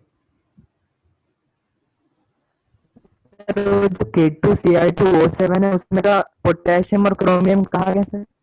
कहाँ गया, वो आगे राइट साइड में है रिएक्शन में। ये टेक्स्ट बुक से लिया है स्टेट बोर्ड के, जहाँ पे ये रिएक्शन है उसके 1-2 पेजेस आगे जाना, और वहाँ पे उन्होंने एक्सप्लेन किया है। मैंने शायद वो स्लाइड में भी लिया है।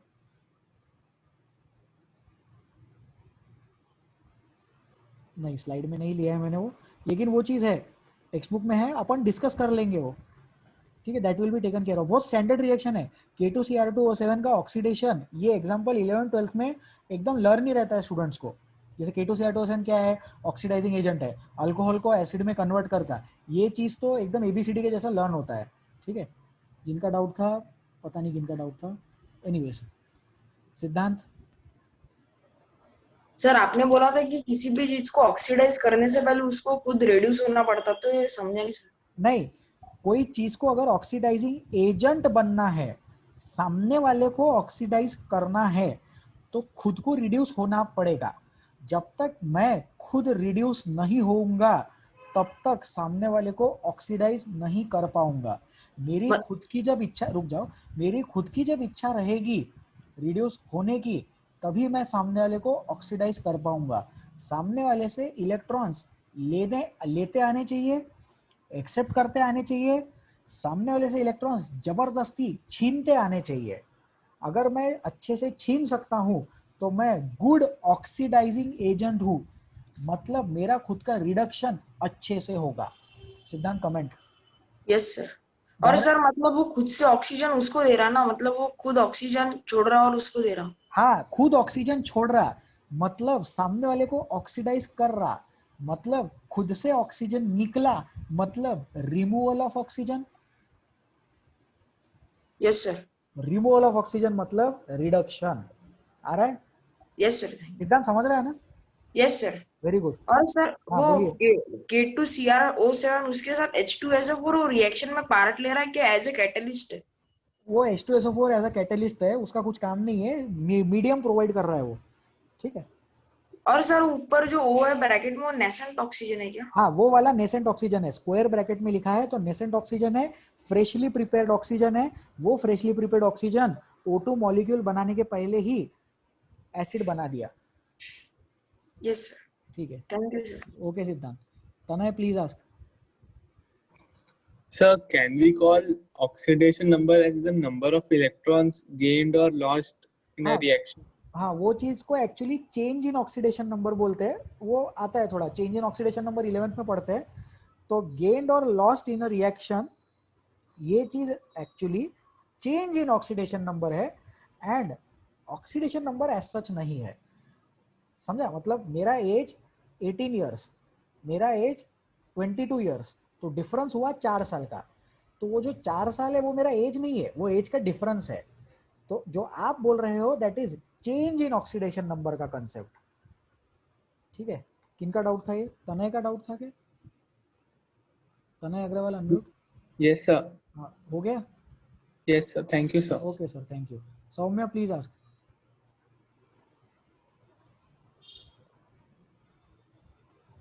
सर मुझे वो इलेक्ट्रॉन्स के टर्म में ऑक्सीडेशन और रिडक्शन का समझा नहीं सर, एक बार समझाओ ना। हाँ बिल्कुल बिल्कुल, जो लोग क्लास में है वो लोग भी ज्ञान ले ले। ये देखो, ये Fe2O3, ये FeO है। सर एग्जांपल भी देना। ये एग्जांपल है ना भैया, बोर्ड पे देखो, Fe2+ है, और यहाँ पे Fe2O3 है। ये वाली चीज Fe3+ है। सौम्य रिप्लाई करो, दिख रहा क्या? और ये Fe है।